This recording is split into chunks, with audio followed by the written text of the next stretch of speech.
You're listening to the Precision Shooting Podcast, discussing all aspects of precision and long-range rifle shooting.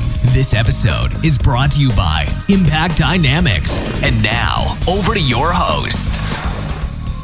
Well, hello and welcome to the Precision Shooting Podcast. This is, for the second time, episode 127. We just forgot to, I forgot to press record on the first time. So we've done half this episode already, and I can promise you that those versions were better than this one. Isn't that right? Yeah, pretty well guaranteed. It's going to be I made a cracker of a joke, and I just can't make it. Yeah. Again, it's going to be I a bit even cried rehearsed. a little bit. It was that funny. I know, it was so good.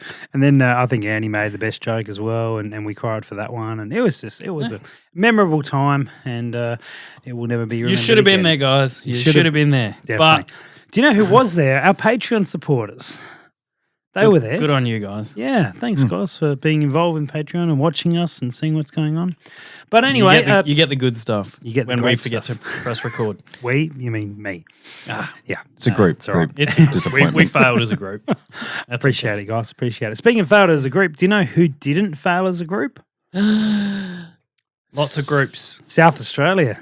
Oh, There you go. We Yep. brought home Nice the one. cup. Yeah, so I know we our last episode went up after the Steel Slam, and we sort of speculated that we probably won it. But we did. We can now confirm that South Australia retains or keeps, or there is no initial movement on the location of the cup. It's actually sitting up in the corner there. How much because- pee is in that cup? None, but Just one? I don't There's always think. some pee in cup. Maybe. It depends on the types of videos you watch, Dutchy. You Cup ends with pee. Yeah. still working on that unemployed thing, are you? Drug tests. Depending Yeah, on the cups. I pass them all. They always come back positive. Good. Well, I'm glad to hear it's as good as uni went for you. A cup's sitting up there because there was some beverages. Sometimes the cup melts.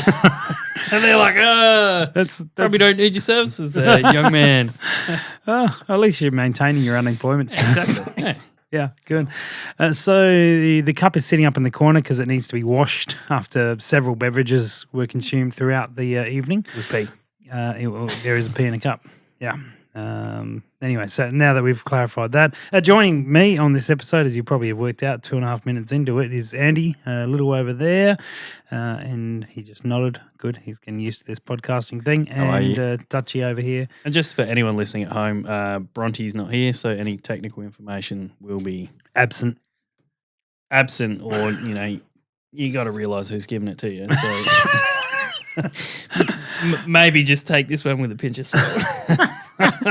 Unless Andy talks about stuff, he'll get some stuff right. Some aspects. Some aspects. Speaking of some aspects, you got all 1,000 meters of aspects done on Sunday. Ring a ding ding. Yeah, you rung a dung dung for the first time on 1,000 meters. Yep. Well done. No longer a 1,000-meter virgin. 1,016 or 15 meters, as far as I recall. Yeah. That's that extra for spindrift. Yeah. That's right. Allowance for spindrift, because that's how it works. So Coriolis would have come into effect there, wouldn't it? I'd actually dialed spindrift, and then I was like, I was hitting to the right, so I took it off. So we went down to one of the lovely properties we get to shoot on, and these boys are all killing themselves over spindrift. Anyway, we went down to one of the lovely properties we get to shoot on, and we did filmed a video for Impact Dynamics, so one of the challenge videos, or the about to be kicked off challenge series of videos.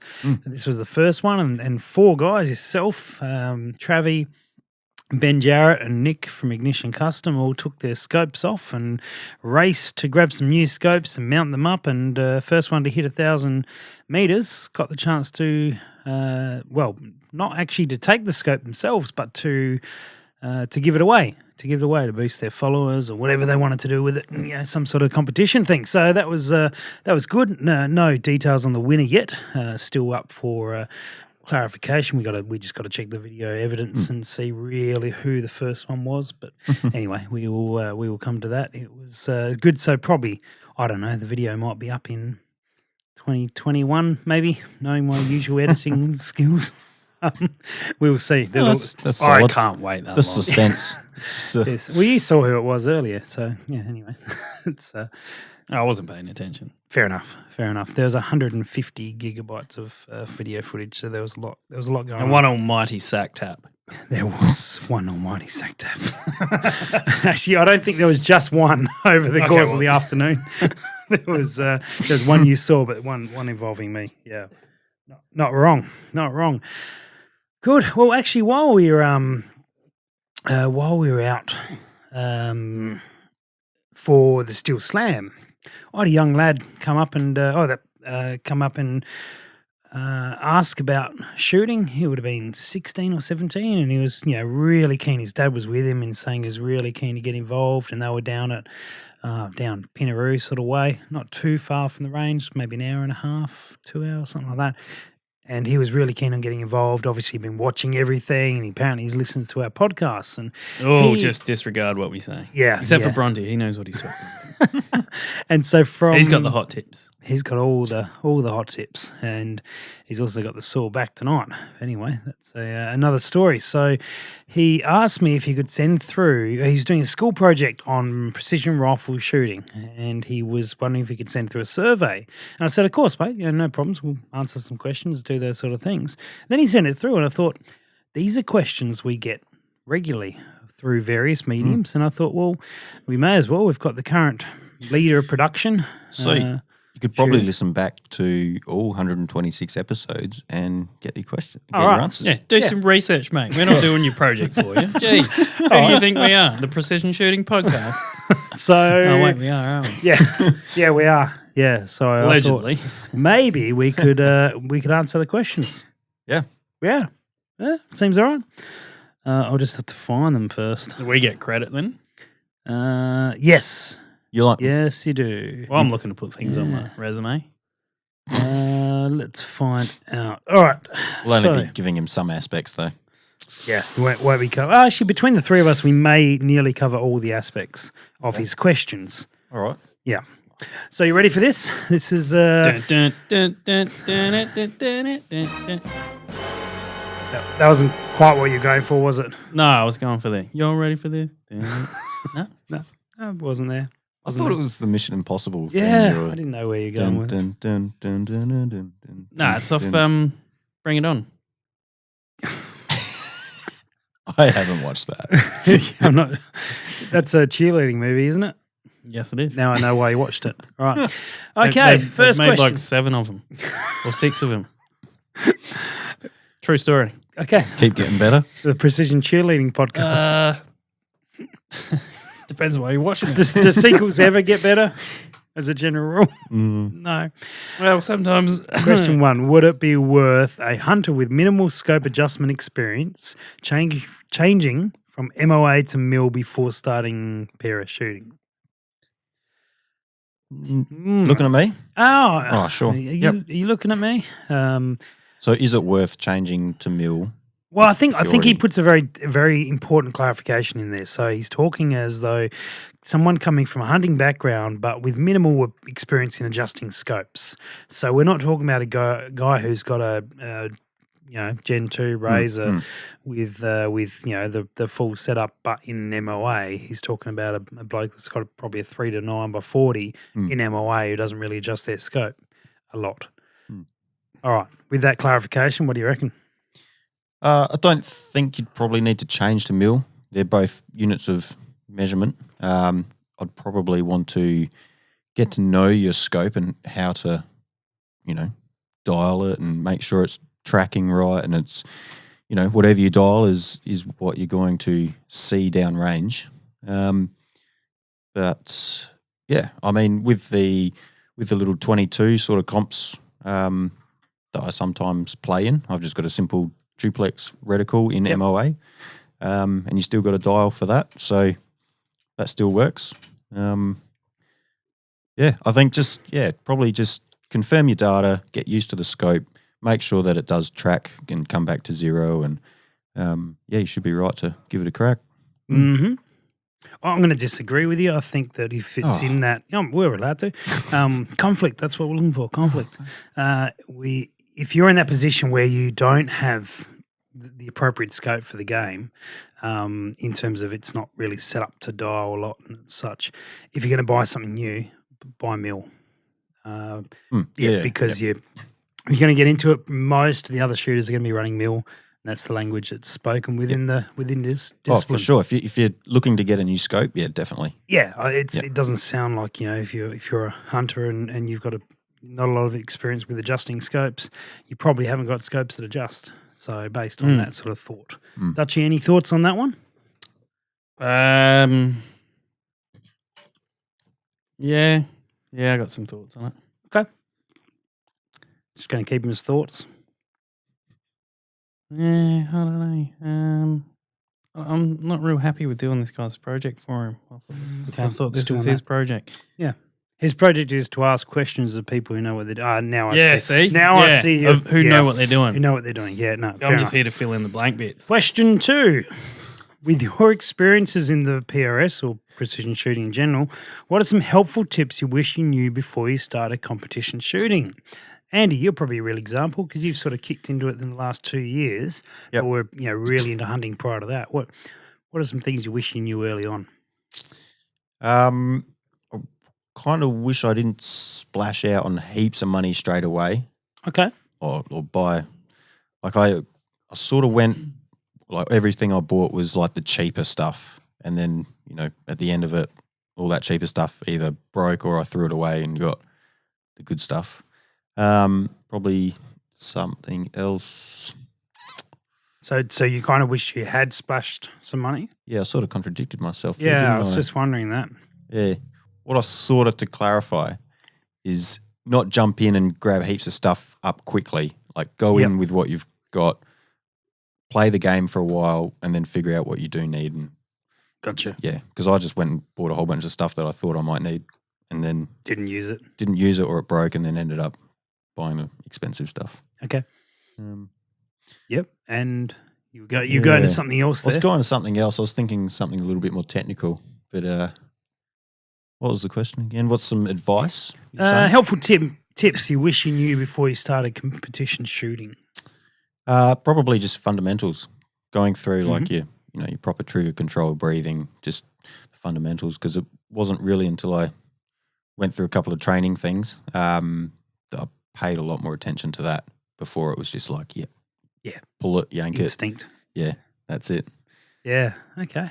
Any comments on this one, Dutchy? You're handballing it? Well, I don't have any experience in the PRS, so I guess What would you like to know going into PRS?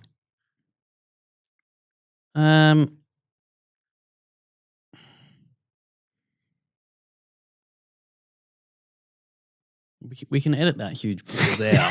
What huge I know pause? that. I know that. What huge pause? What huge pause? I reckon that's good. I don't know. Leave I it. just kind of like listening to other people talking about Yeah. what they run and that. So like, listening to people who do it? and I one of the things that comes across is that being able to spot your own shot. So as it's been mentioned a lot of times, low recoiling rifle, maybe muzzle brake. I think that's you listen to a podcast like this to get all the helpful tips. I'm not 100% sure on what the question was. No, that's all right. I think the start, but you raised a really good point there. And we had a guy on the weekend. I'm sure Josh won't mind me commenting on his experiences. And he just broke a chair. Yep. Well done, Andy. Woo! Good job. It's like It's wrestling. all right. We've got Patreon supporters. Yeah, but Not that many. There was a guy on the weekend, Josh, who shot, and at the beginning of the weekend on the Friday when he rocked up, he was talking about, guys are like, oh, have you got a muzzle brake? Nah, should be fine. Be all right. Yeah, no problems. Oh, okay, well, that's cool. And I think he was running 7 mil of some sort. And the comments were, well, you'll probably want to get a muzzle brake on there soon. Oh, I might just make one up myself. Just put it on there.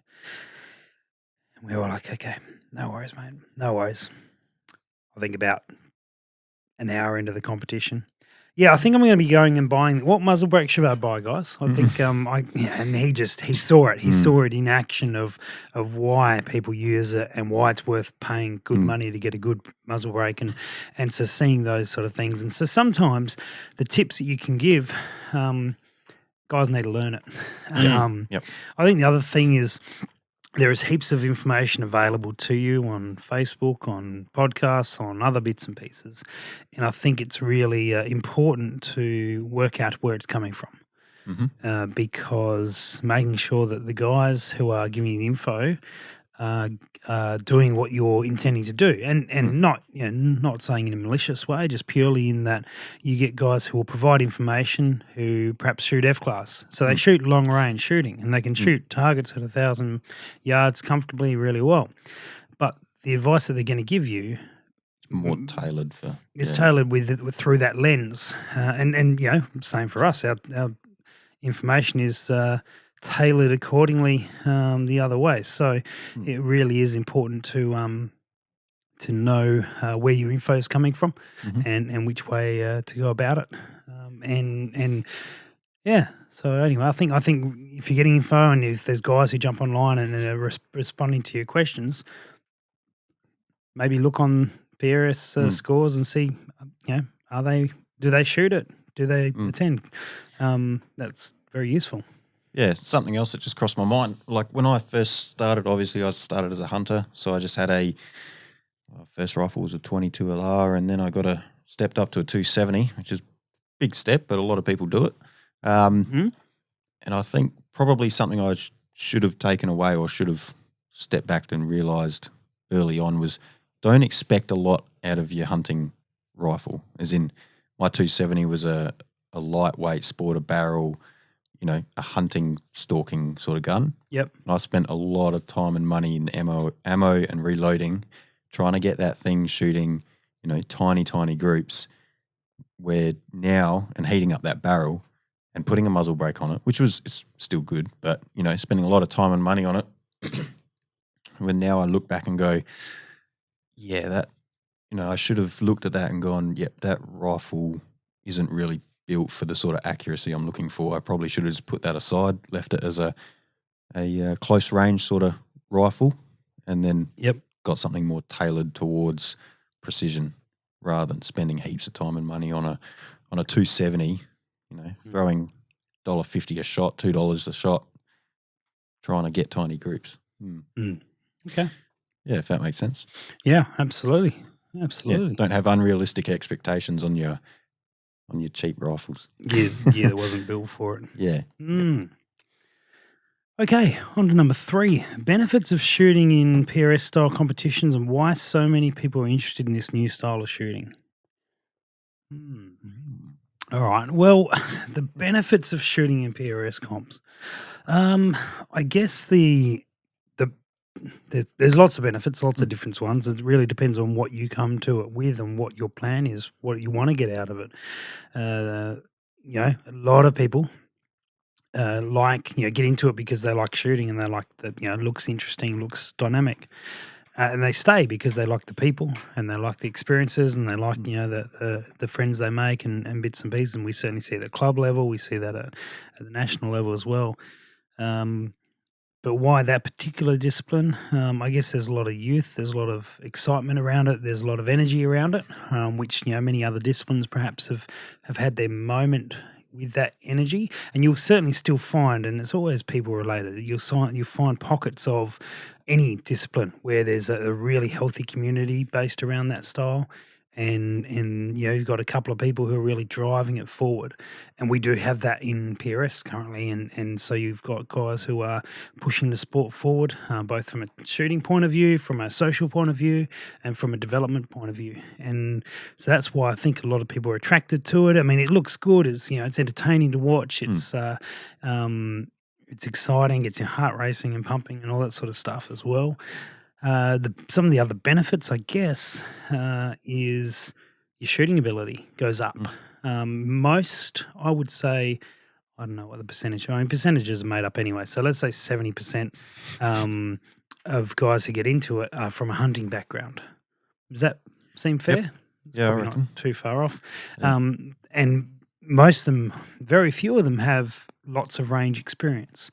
And so I think you find that these guys come from that sort of ilk. And I know for myself, and I know for many other people, they have gotten better at hunting in terms of their ability to utilize their rifle well. Their other skills, if they're stalking or anything like that, that doesn't help in those regards. But they certainly can make that shot quicker, easier from more positions, more stable, much more comfortable, more ethical shot. So certainly see those benefits. Yeah, completely agree there. I've been out hunting a few times, like since doing precision shooting, and I find just being able to get on target a lot quicker, get comfortable a lot quicker, whether that's on the ute or off a tree or whatever it is. Even like, this one time we were out and I just like, what are you going on about now? We're going to go into a band car. Shooting grass. Shooting grass. Right, okay. Water. This one time I saw out in the paddock some grass. Anyway, Took it down. Took it down. Yeah, I thought, the grass is too long to go prone. It's too far away for standing up. Oh, look, there's a star dropper. I actually went up, put the game changer straight on it, free recoiled it, and nailed it. I was like, awesome. Nice. Like, yeah. Gives you diversity and skill, gives you, the ability to be confident. Yeah, that's it. Confidence is a huge part of it. And I've had mates I've helped out, like they've come to the range, like from a hunting background, and I've just, helped them get their zero work out to distance. Yep. And then they've gone away hunting and they came back and said, we were hitting everything, just knowing that our rifles were shooting where like we knew they would be, if that makes sense.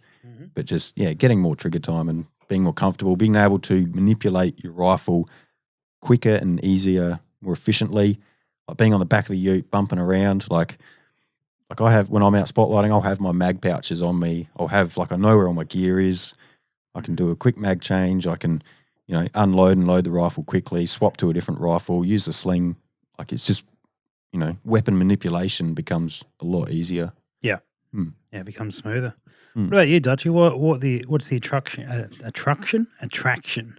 of PRS style competitions and bits and pieces for you being, very much a hunter's background? Yeah, a lot of what you've covered is just, becoming more familiar with the rifle, performing at known distances and awkward shooting positions, and also I suppose the one for me that's very important is being able to shoot while your heart's pumping and while you've been active, because walking, like I've done a lot of walking around hunting, not so much like stalking through scrub or anything like that, but like just covering walking, distance. yeah, and up and down hills, and at night carrying a spotlight. Sometimes when you find your target, you're halfway up a hill, your heart's going a million miles an hour, you're breathing heavy, you don't get a chance to go, all right, I need to compose myself. You've got to see that target and, make the most of your opportunity that you get. And that's being able to shoot offhand while your heart's going crazy. You're trying to get oxygen in whilst you're, the varmint you're chasing is still trying to make sense of why someone's shining a light at me. So I suppose a lot of like pressure shots being in real world conditions for what I want to achieve is a big attraction of PRS style shooting as opposed to other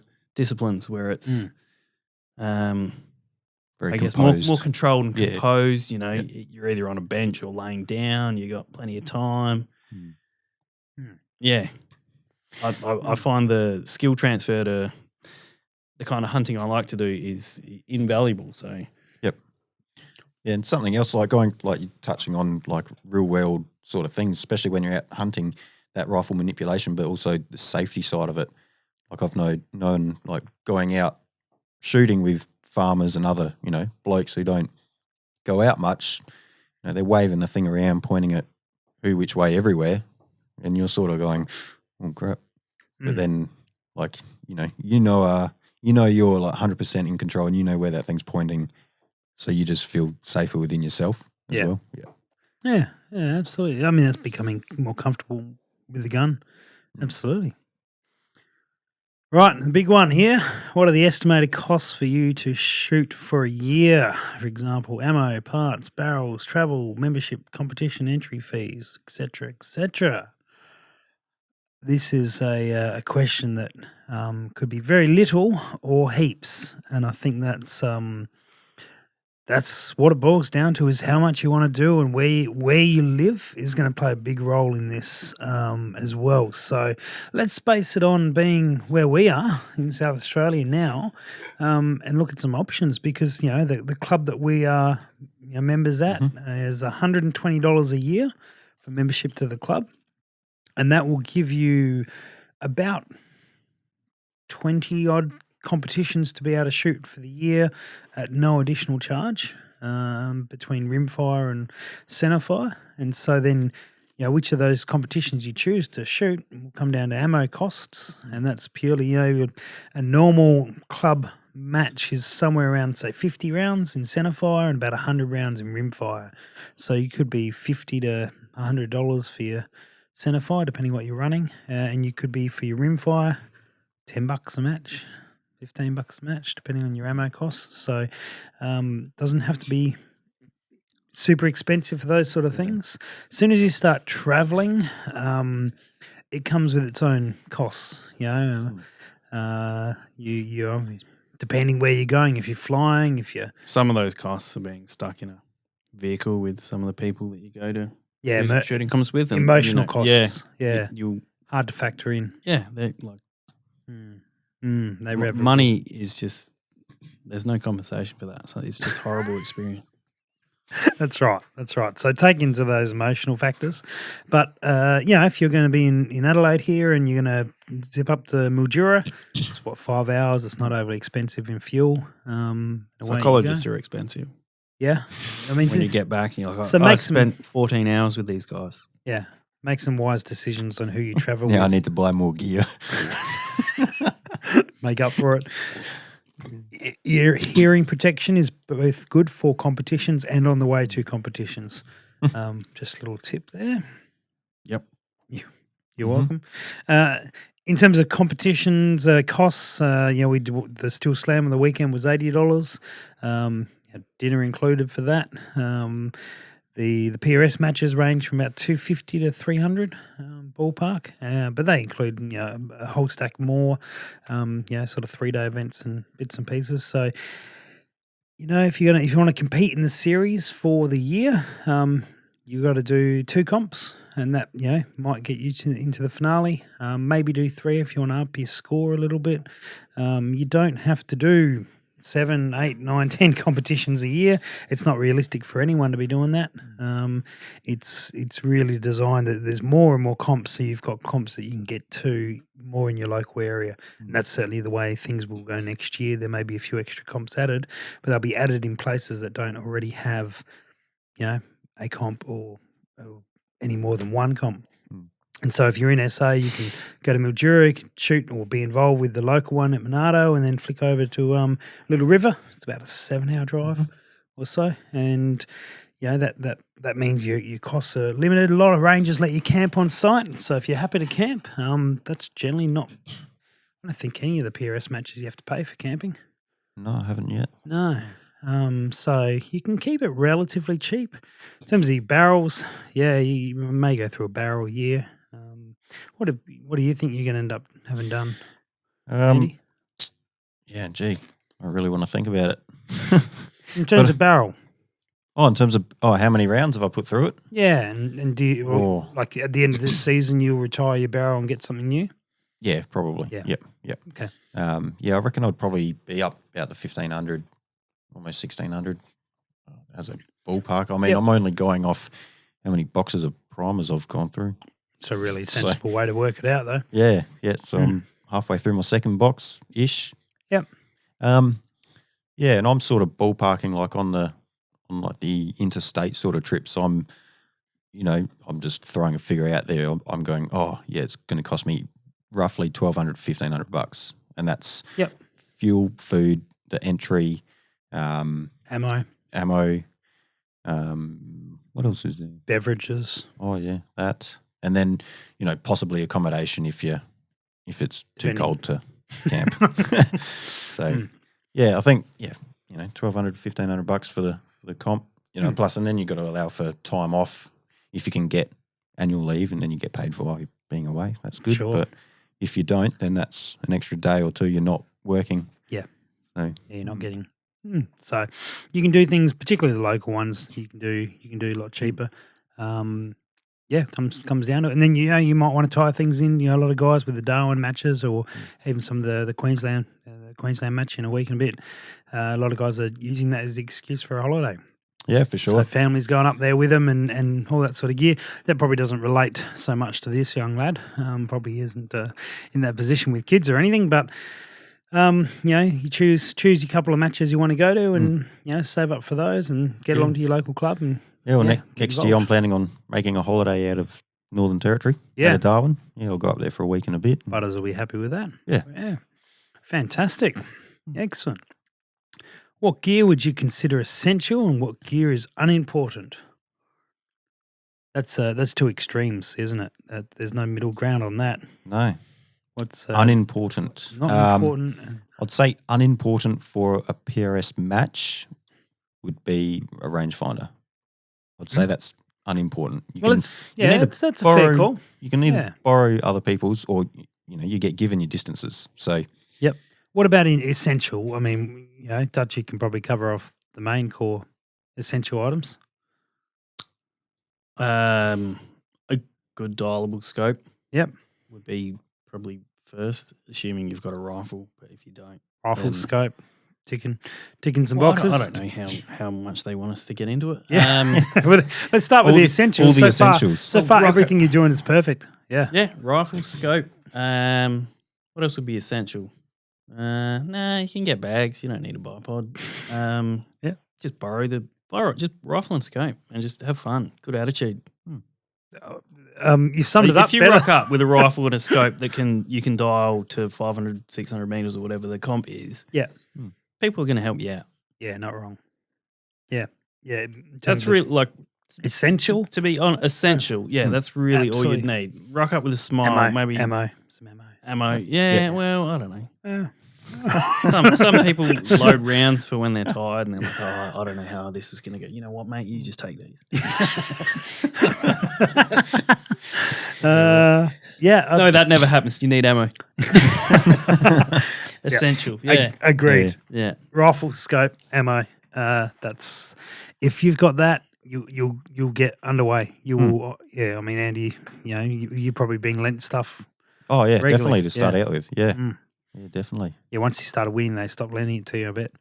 Oh, you're pretty quick. So just don't win. Yeah. End of the day, you're like, I'm 20 points up. Oh, I'm just going to throw it. I don't want to buy any of this stuff. Good move. So what would be second tier essential, Andy? What would you put in so if you're gonna buy a few bits and pieces, what's getting the money first? Yeah, I was just going back. I reckon that would be like a cool stage, essential stage, rifle, ammo, scope, and then just just got to work it out from there. But anyway, going on. You could call that the Baloo stage. Jungle Book, bare necessities. Yeah, good. Oh, yeah. There you go. Anyone out there wants to do a stage? Jungle Book. Jungle Book. Yeah. Anyway. Yeah, okay. But yeah, probably the next. I think I should have a second podcast. Funny you mentioned that. So probably the second tier of importance. Mm-hmm. Bipod. Yep. I'd go bipod, rear bag.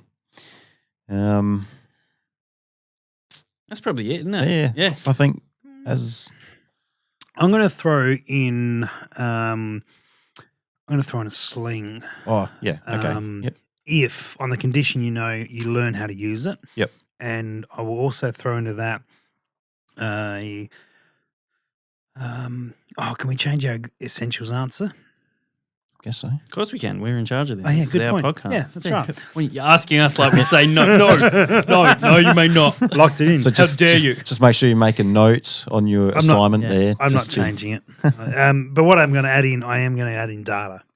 Oh yeah. I thought that I was was assumed. thinking let's that assume- exact same thing. Yeah, data is essential. This Yeah. is assuming you are able to hit things out to 500-600 meters and have Agreed. reliable data. So on it. with that being essential, my next level would be some sort of data card holder or something where you've got data presented right there, because you can run a match with data on your phone or written down or something like that, but having it being able to be easily presented in front of your face is definitely a good step. So I ran a print off of data out to 500-600 meters, just sticky taped onto my scope. Yep.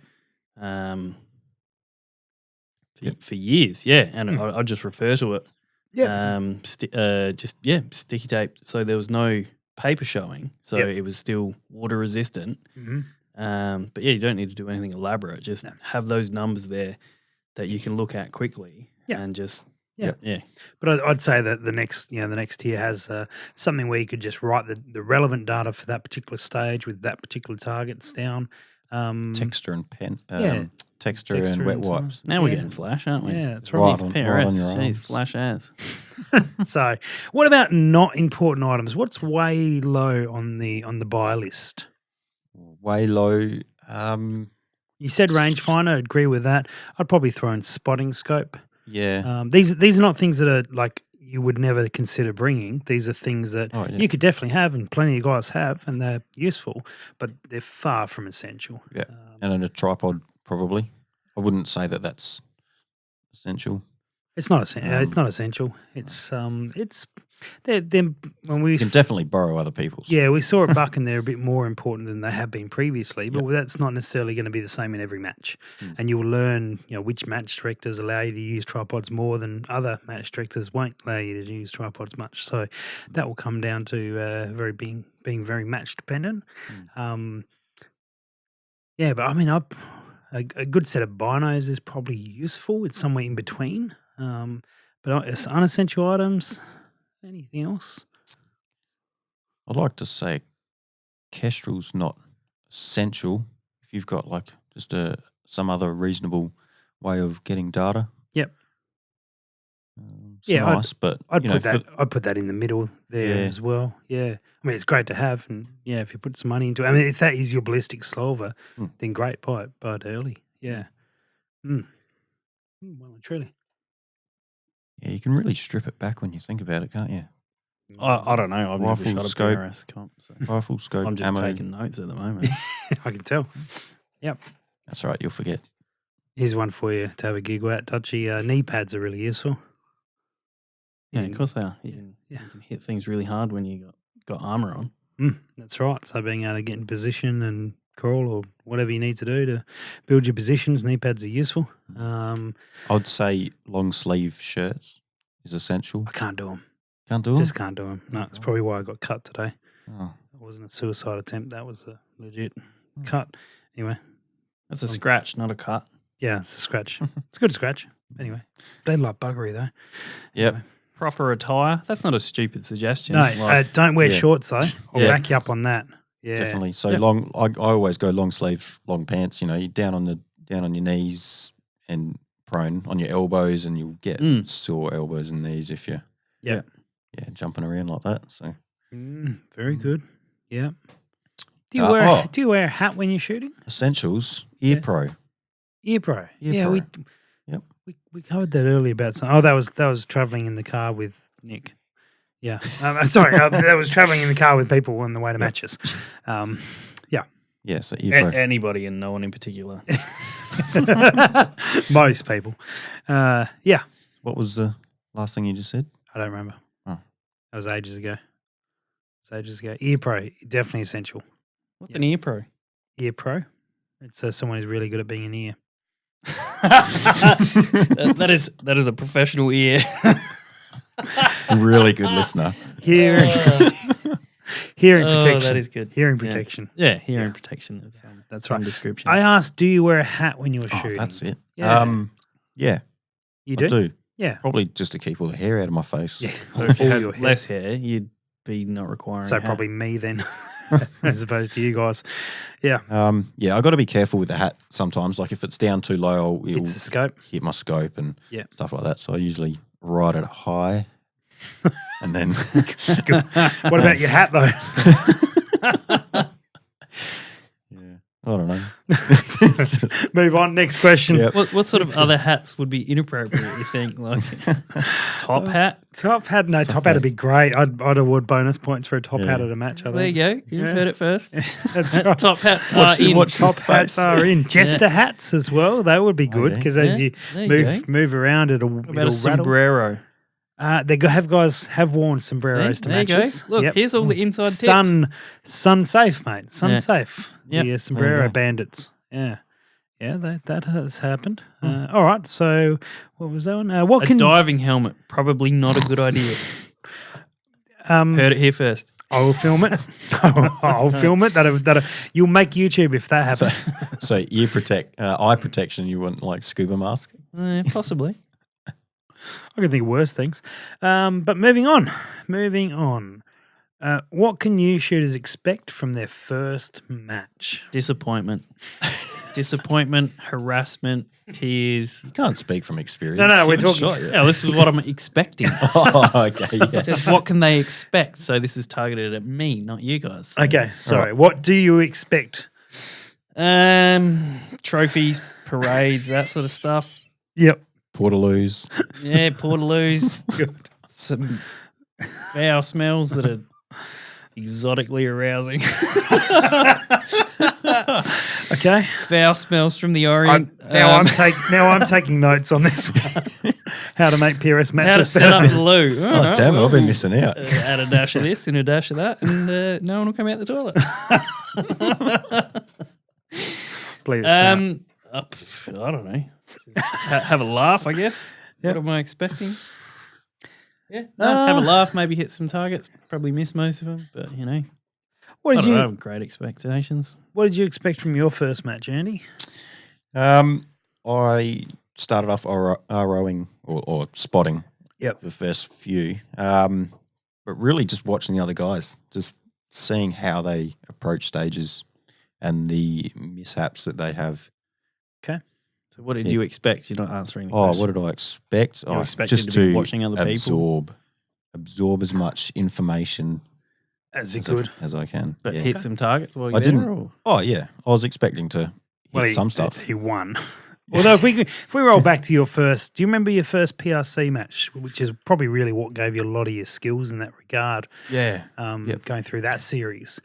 Mm. But for that first one, what did you take away from there? Was there any particular lessons you learned? Oh yeah, Oh, no, it's positional. Positional. Yep. Learning how to get in position quickly. I remember that was I struggled with that. You know, what position do I get into? And then once I thought about it and got into position, I was like, no, this is crap. I'll move. Yeah. And then, what else did I take away? Being able to, like zoom out. Don't use as much zoom. Mm-hmm.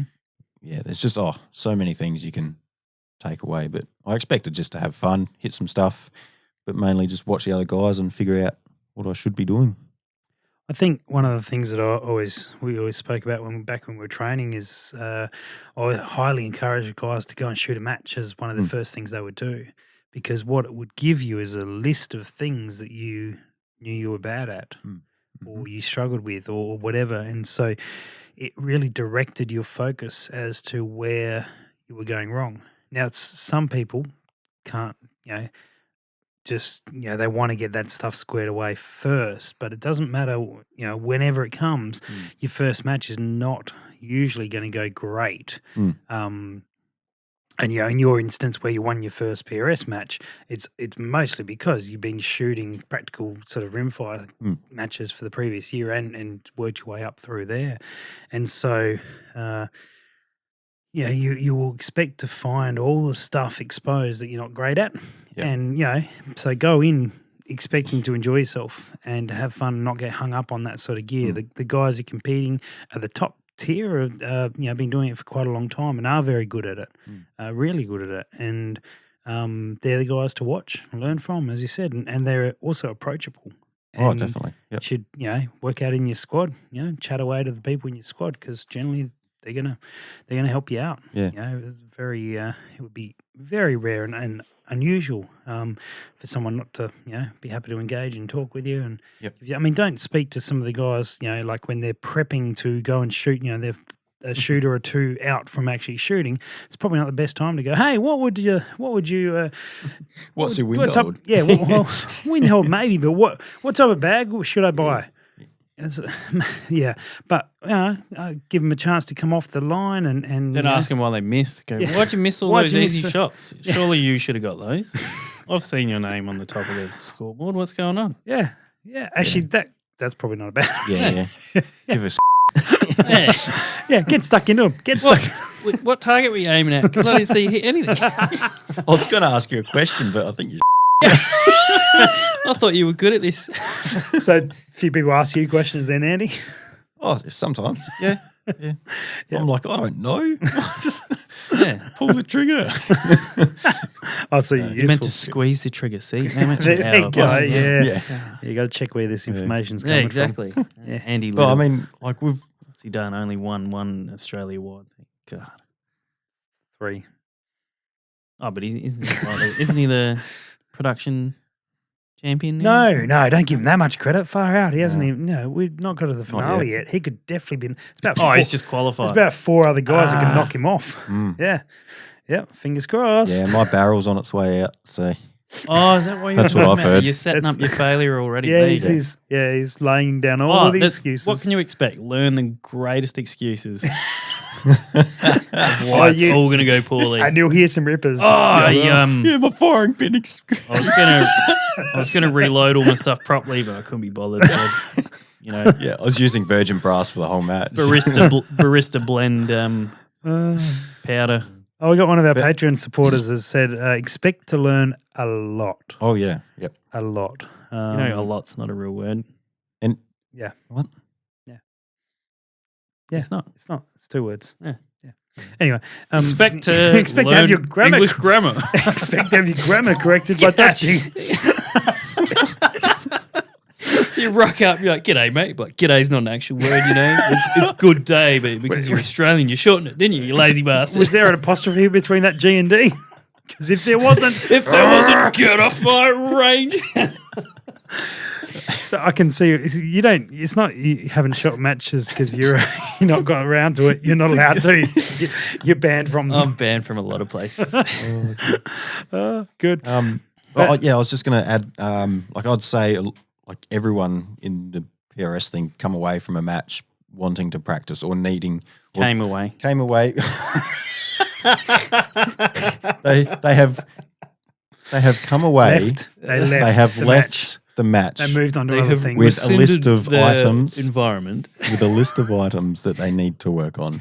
The thing is about that list, though, is it can be like as Aaron points out here on Patreon that you end up with a massive list and all these different things to work out, and it can be really daunting to work out.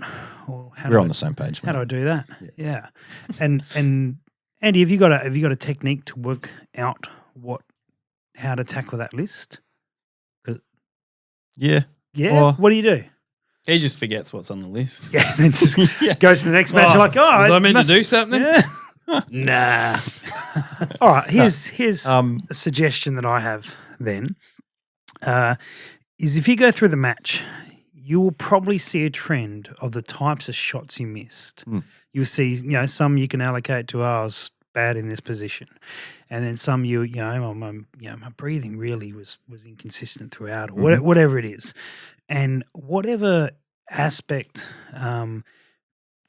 touches the most of your misses. Yep. Work on that first. Yeah, I think the thing that just really hit me the hardest, if that makes sense. So I know that from Mildura I took away I need to practice on freehand and using a sling. Yes. Yeah. And from Little River I was like, okay, I need to learn how to use magazines. I thought you were going to say use a sling and freehand. And then from Buchan, it was about shooting freehand, even though there was no freehand shots. Still, no. Yeah. You're right, But- magazine. Yeah, so learning how to, mine kept falling out of the holders that I had, so got rid of them, got some other ones. Learning how to load quicker and, do a mag change quickly and effectively. And Buchan took away. I need to learn how to free recoil a bit better, especially off rooftops. Mm-hmm. And I think just probably, like you said, focus on the ones that let you down the most. Yep. The ones that would have the biggest impact if you fixed them. Yeah, that's it. Yeah, I think so. So if you might come out of a match and your data was all over the place and you were, your elevations were way off, and work on obtaining your data better, working on locking that down or confirming it, or understanding that temperature can really change that, atmospherics can really change that. These are all things that that can help you, but you don't have to look at. If you tried to work out every single thing that was wrong with your shooting, you'd be there forever. We'd all would. Yeah, for sure. Yeah. Anyway, I forgot the question. What can new shooters expect in the first match? Expect nothing, and just receive rock up and everything. enjoy. Yeah. Hang on. What did you? No, don't do that. Don't do that. Don't do that. Don't rock up with that attitude. What is the role of range officers? Is the next question. To basically get the best gangster brass catch.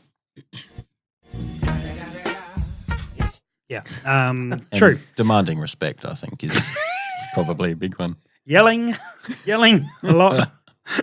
Okay, let's clarify a couple of things. So, range officer as a term is within Australia correctly is applied to the people who are registered as range officers for that particular range and in charge of opening and closing and the safety side of the range. The terminology for the next step is the stage officers. So stage officers cover sort of all the people that are involved in running a stage of a PRS sort of style shoot. Now, sometimes they may be range officers as well, sometimes maybe not. Just depends on the range and the legalities on individual setups. But usually you'll have 3 different people involved in that scenario, and you will have what I call stage runner, and they are the person who usually runs the timer. They're the ones interacting directly with the shooter, and there are often sometimes called head ROs or head stage officers or whatever, and they are the ones that facilitating everything. They're usually doing the stage briefs and all that sort of gear. You also have the spotter, who's funnily enough spots, and we'll call out impact. Ideally, on some longer targets, you'll have 2 of those if you can, a couple of sets of eyes on targets, or if there's quite a spread of targets, being able to have a couple of different spotters is very useful. And then you often have a scorer as well, and they're the ones that'll, in the PRS level or our club, we run iPads for our scoring. Sometimes some people still write scores down and bits and pieces. That's a free plug for Apple. We want free iPads. We do want free iPads. We do. Yeah. And I wouldn't mind one of the new iPhones either while you're at it. There you Apple. go. Come on, Apple. Thanks. Get on Come board. on. The hot dog, we have a wiener. So if we can get onto that, that'd be wonderful. And they usually run the tablets. Is that better? Not giving away free promotion. No. No, okay, No, iPads. We run the Apple shamelessly promote. We Apple want free iPad gear. Pros. Generally the 11-inch ones. I don't know. So they run the scoring system. They hit do that sort of gear and check with the shooter to confirm the scores and bits and pieces like that. So that's usually the 3 roles. You do get some combinations. You get guys who run the stage can also spot, and guys who spot, score, and be whatever works to make it work. But ideally 3 is excellent. So that's generally the roles. Anything to add, Andy? You got your MD, match director. Oh yeah, match director who generally would write the stages. Design the whole sort of match and make they're the ones who will make the decisions. If you've got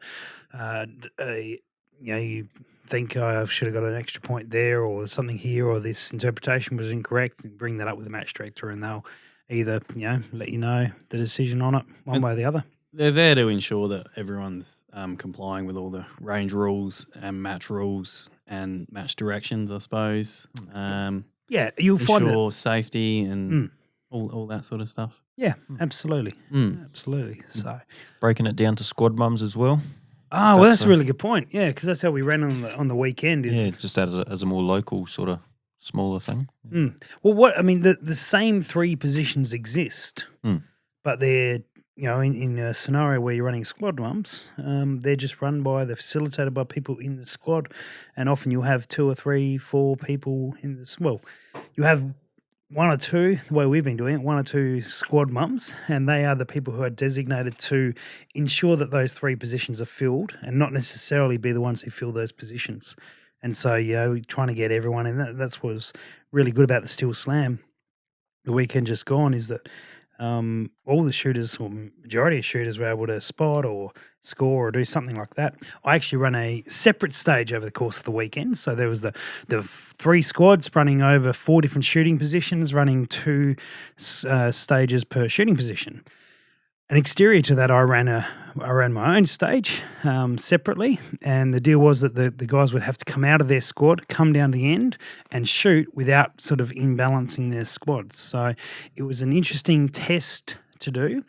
Was challenging to take guys out of their squads when there was the squad mum situation. Would have been easier if everyone had ROs and stage officers on their stages. But either way, they came down, and so I'd just make sure I'd have 2 or 3 of them, give them a stage brief. All right, you're spotting, you're shooting, and then you guys will reverse and spot and shoot for each other, and away we go. And we were able to run that, quite efficiently and got through it quite comfortably. So it worked quite well. So I was officially the match director, but it was a lower key match, and so I didn't have to do any big decision making, and was able to just sit on the side. And I was the only stage officer, I guess, for the entire weekend, for the day, for 30 odd shooters, and it went really smoothly. Very good. It's good. Right, here we go. One of these questions. Which caliber would you...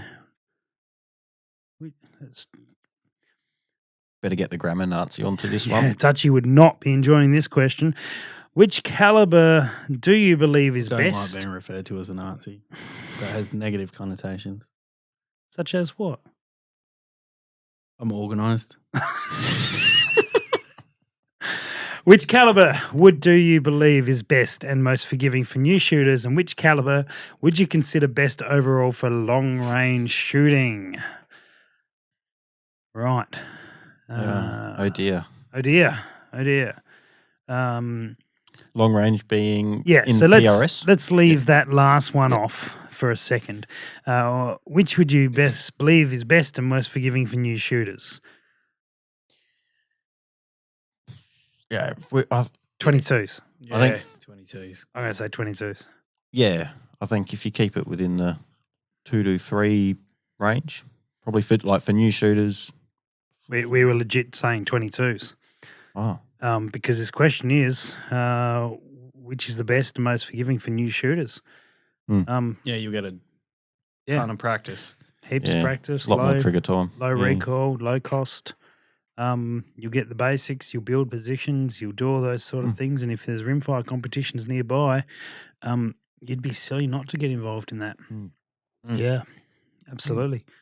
But if you were going to move into centerfire, if your goal was to shoot PRS straight away, what are you suggesting, Andy? Yeah, well, I think there's obviously a massive progression towards 6 mils. If you've got a heavy enough rifle with a break, they'll be rather forgiving.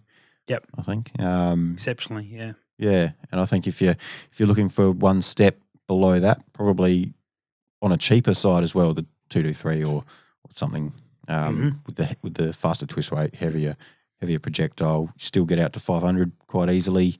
Yep. That will also be a bit cheaper and very forgiving as well. Yeah. I would agree with that for a new shooter. I think a 223 would be quite good. They'll get a several years service life out of it, if not more. Yeah, I definitely agree with the twist rate suggestion, making sure you get a fast twist rate. So like a 1 in 8, 1 in 7 if you can. Yep. Something on theirs. Because then that just opens up your options for projectiles that'll be more suitable for pushing those distances that you would encounter. You think a 1 in 9 would be good? 1 in 9's okay. Yeah. That's fine. And then you can use it for your spotlighting gun as well. Yeah, we can that's either it. way. Yeah. And so that would be good. If you were buying something, I mean, the 6.5 Creedmoor is going to come up, and with a brake on, it's forgiving. it's fine. It's good. It's not a bad way to go. More expensive, so I guess we're trying to be a bit budget minded there, perhaps.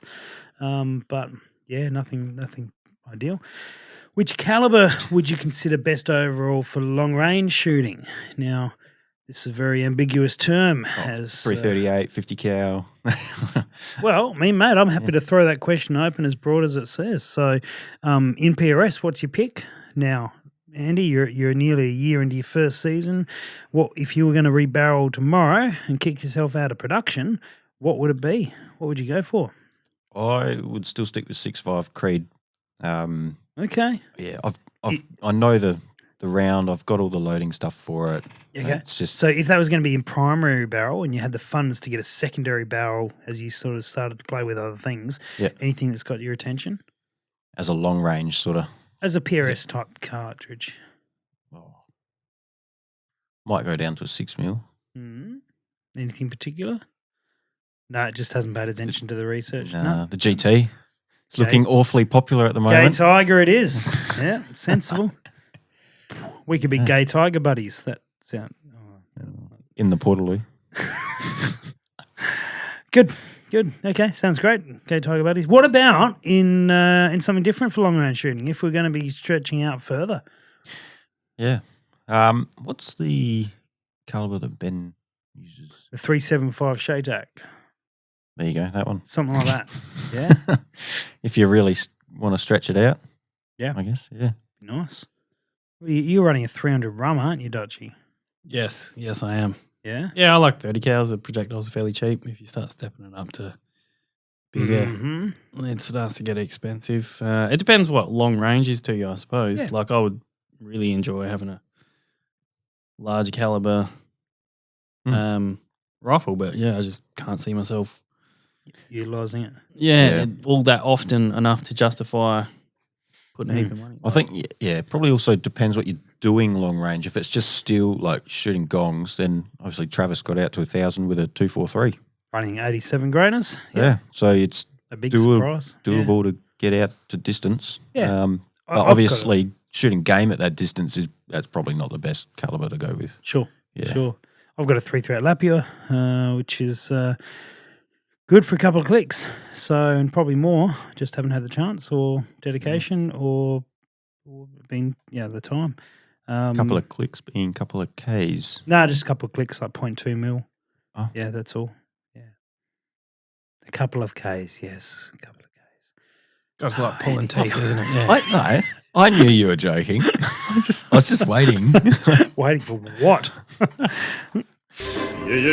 Anyway, 338 lap is good. I did think about rebarreling to a 300 Norma, but I haven't.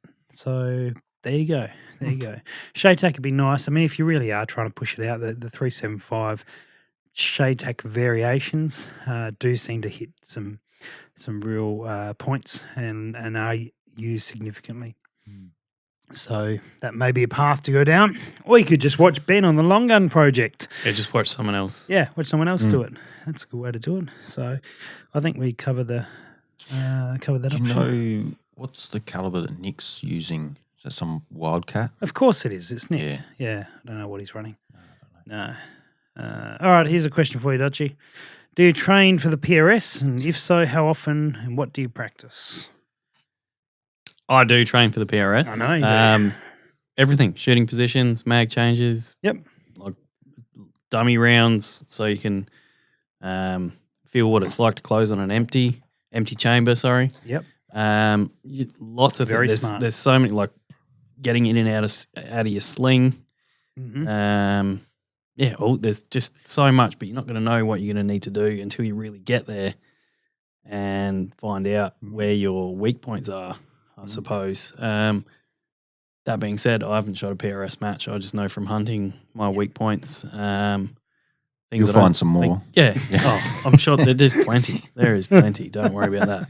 Yeah, I'm pretty keen to see you come out and shoot. By the sounds of it, you've been doing some practice. Yeah, mate, that's what the question was about. Yeah. I have So been practicing. When are you going to shoot? Don't Well, put too much I keep pressure on failing him. drug tests for my jobs, so Maybe once I he gets a job. clean my act up, Yeah. I guess is what they're trying to say. We're not going to employ you while the cup's melting, mate. And I'm like, well, I don't really care because the cup's melting. Look at that. That's just blowing my mind. That's right. I don't remember if that was in this episode or the one that we didn't press record on. Can't remember now. Oh, damn it. We might not have recorded that. Anyway, I keep failing drug tests because the cup keeps melting. Yep. If, for those Patreon supporters who are watching, it's a throwback to an episode that never existed. Yeah. Anyway. But there you go. Good times. Good. What about you, Andy? You're a regular competitor now, and what are you currently training on? Or do you train, or is there a method to your madness? Yeah, I mean, when I'm not working too much, I'll definitely do a bit of dry fire at home. But yeah, probably on those things that I notice at matches that I'm lacking in. So I think the week after I got back from one of the matches, and I was like, oh man, I need to really practice unsupported using a sling. I did that maybe 3 or 4 times over 2 or 3 weeks. Okay. Just for about half an hour, just getting up, getting down into prone with a sling, just figuring out what, tension do I need, what length do I need, is it better attached at the front, well, like at the front or underneath, on the side, just all the different options that my sling gives me that I didn't even know I had. Yeah. But yeah, no, I do practice. Probably not. Would you say fitness level comes into it at all? Do you do any fitness training? No, I don't. No. I've got a gym membership. Getting this pizza into my mouth. It's about all the fitness I do. I've got a gym membership. Yeah? I went once. Man, I could go a pizza. I was thinking about grabbing one on the way up. Drove past that pizza giant. Like, Yeah. I think maybe next time. We wouldn't have said no. Yeah. I think fitness probably comes into a little bit. I don't train for it. Yeah, definitely not. But yeah, maybe being able to hold your rifle unsupported for 30 seconds. I think there's some definite strength training that would be useful. I mean, fitness never is a bad thing to do. Oh, for sure. Here I am speaking about it, but it is never a bad thing to do. But definitely strength training would be good, and that ability to be stable. Yeah. No, I know some guys do yoga or Pilates or things Flexibility. like that. Yeah, flexibility and strength. In that regard, would be really not critical, but if you want to do that, it would certainly assist. Yeah, perhaps one day when I start competing, maybe one day I might do some of that. Heard it here first. He's never competing. Hot dog, we have a wiener. Yeah, correct. How often do you practice, Andy?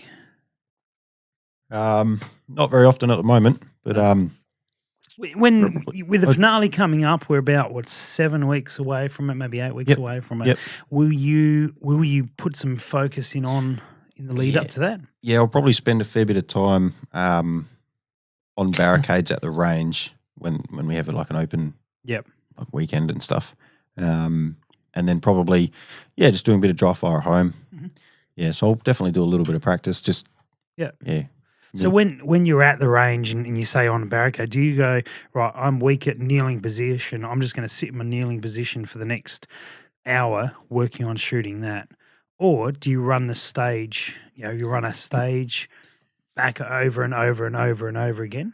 Yeah, probably a little bit of both. I'd probably try and get into a position, so if it is kneeling, I'd get into that position and try dry firing it and try and find what's comfortable and then step back and then do a mock stage that incorporates that and a couple of other positions. Yep. Trying to keep the round count low and the movement high is what I do when I'm practicing. So, yeah. Gotcha. One thing I've noticed with particularly new shooters coming out to our range, or guys who are shooters but not competing in this style of stuff, and they come out and they shoot the competition. So they're behind the gun during the practice and they're sitting on a bench. And they don't get up from the bench. They're sitting on the bench, and they are smacking every single thing they point their gun to. Right? Great. So they clearly can shoot. And then they get into the comp, and they've got a 60-second stage, for example, but it takes them 40 seconds to get into position, and then they get a couple of shots off. Yep. And one thing that I've noticed is that if you've brought someone, and this is often people who have been brought along to the range by someone else, and they're so stoked that they're hitting all the targets that they leave it at that. And it would, for 10 minutes at the end of their practice, get them to stand up, put the gun down, get behind it, shoot. Get up again, do it again, and just 10, 15 minutes of that, I reckon they'd bring that 40 seconds down to 20 seconds. Still longer, but halve it in about 15, 20 minutes worth of practice. And they would get more from the comp. They would enjoy the comp more, building, learning to build a position, be that, bench, kneeling, prone, whatever it may be. That they're going to struggle with some of those elements on their first time. It's just the way. Oh, for sure. We're going to struggle on that on the 100th time. Yep. But the building, getting into position, being comfortable like that, it does change it significantly. Yeah, when you do practice, whether you're dry firing or you are at the range, put yourself under pressure with time. Yeah. Don't mosey up to a barricade and go, well, unless you want to. Hey, you do it. Yeah. Yeah, unless you want to, find a comfortable position. But once you've found that comfortable position, step back and say, all right, I'll put my phone on 20 seconds and I've got to get up, get into a position and fire off, say, 3 shots in that 20 seconds. Yeah. Put yourself under pressure so you're going to find your faults while you're under the pump. Interesting. All right. Last question. Oh, okay. Last question. Oh, you sound disappointed. I can throw some extras in there if you like. Okay. Andy, I feel important.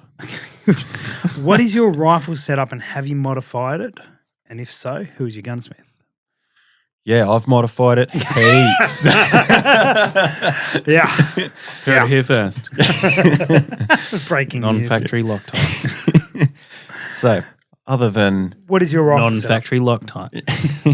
so, I have a Tikka TAC A1 in 6.5 Creedmoor. Yes. With a Bushnell XRS scope. Yep. The one like the first gen. Yep. With the H59 reticle. And I've changed. So part of production is I cannot get aftermarket. Certain things aftermarket. So I can't change a barrel, can't change trigger, and a few other things like that. But I can do what's it called? Not fit. Like adjustment sort of stuff. You can do adjustments basically based around fit rather than performance. Yeah. So I've changed to a pistol grip. I have painted it. That's not related to performance. That's helped. Yeah. It's helped reduce glare. Yeah, that's right. Yeah, Because that's matte it. black is really clear. Oh, I know. Yeah. One of the most Larry paint jobs you can No, get. ridiculous. What else have I done? So Nothing, if- because you're I in think that's production. about it. Yeah. So if you were to get some stuff done now, Yep. what would you modify? What would I modify? I would upgrade my glass. So Yes. a better scope, a new barrel, new trigger. Yep.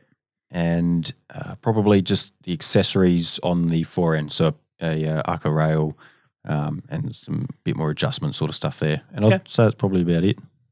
Mhm. Yeah.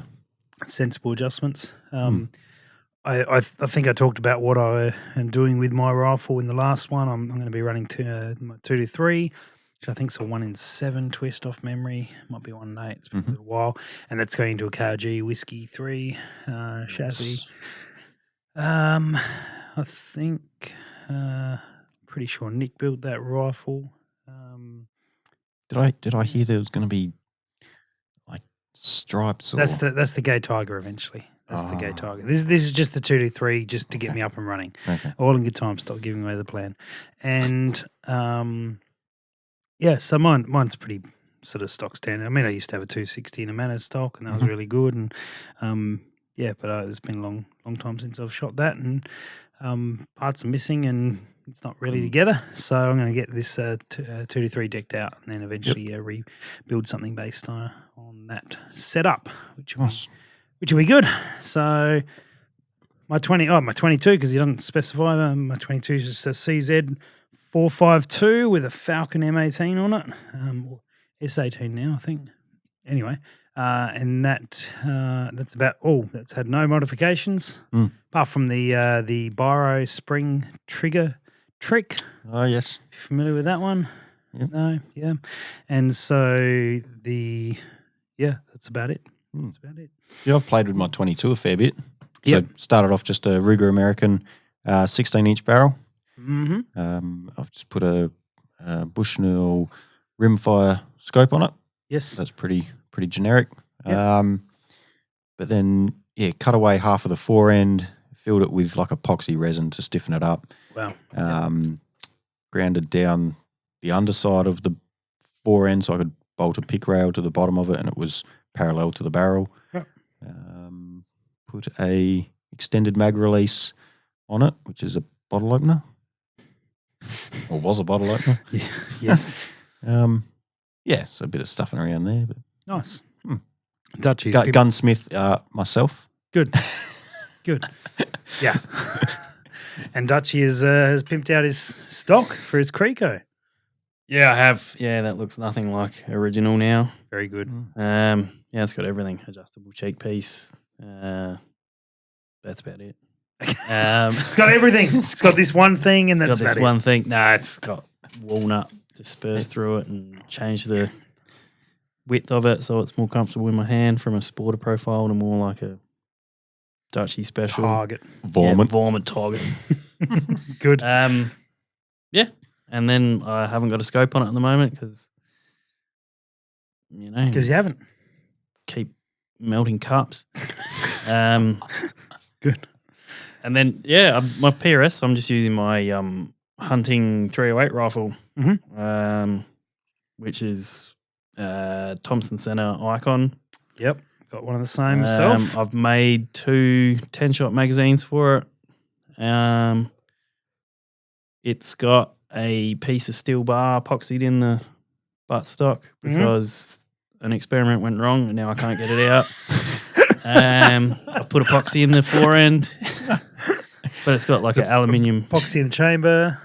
No, I Used to be didn't a touch 300 that. Win Mag, but I tweaked it. I left that. I just, wanted to add some weight and I wanted to be able to remove it. Is that to just balance it up? Yeah. It used to be. It's a hollow, like a Hogue over molded stock. So it's hollow and it would twist and it was really light. It was a nightmare off the bench. So I added weight to it and now I can't get the weight out. So it's heavy and it's nice. Like off the bench now it hardly moves. Yeah. Recoil is. Is there a brake on that? No. No brake. No, it's just sport a barrel. Yep. But yeah, like I said, I haven't shot it in a PRS comp. So Yeah, I remember shooting mine out to 950 or something. yeah, I've hit targets over 1,000 meters with it. So they're good guns. it's accurate. It shoots. Does. Better than I can off a bench. As well. Yeah, I'm just running a 10 power scope. Yep. But I just need to get out and use it, really. Just It's the way. Well, Always a challenge. got lots Always of a dry challenge. fire practice under your belt, so should be exactly. Should be Yeah. sweet, mate. That's it. Oh, well, there you go, Henry. We've done your assignment for you. There's your assignment done. Some nearly 3 answers on most of those. And so, guys, if there's any questions that you're listening and you want to throw an answer to us to pass on, please do. Flick us a message or an email of the question or all the questions if you like, and we'd love to hear from you, and we'll make sure that gets through to Henry for his assignment. That would be sensational. Sensational. Oh, you just picked up a screw there, Andy. It's off one of your scopes, is it? Congratulations. It's not, but No, anyway. it's off yours, actually. It's modified it now. You might want to check that. Oh, brilliant. That's it. So we're done. I'm leaving tomorrow to go to a gun show and then driving to Bigoton. So I guess our next episode will be post the Bigoton match, which should be interesting. We'll see how that first PRS match in Queensland goes. Should be good fun. Yeah, definitely going to follow that one. Yeah. And good luck with your cups, Dutchy. Thank you. Thanks for listening to the Precision Shooting Podcast. To continue the discussion, check out our Facebook page. And for more information, head to our website, www.precisionshootingpodcast.com.au. This episode was brought to you by Impact Dynamics.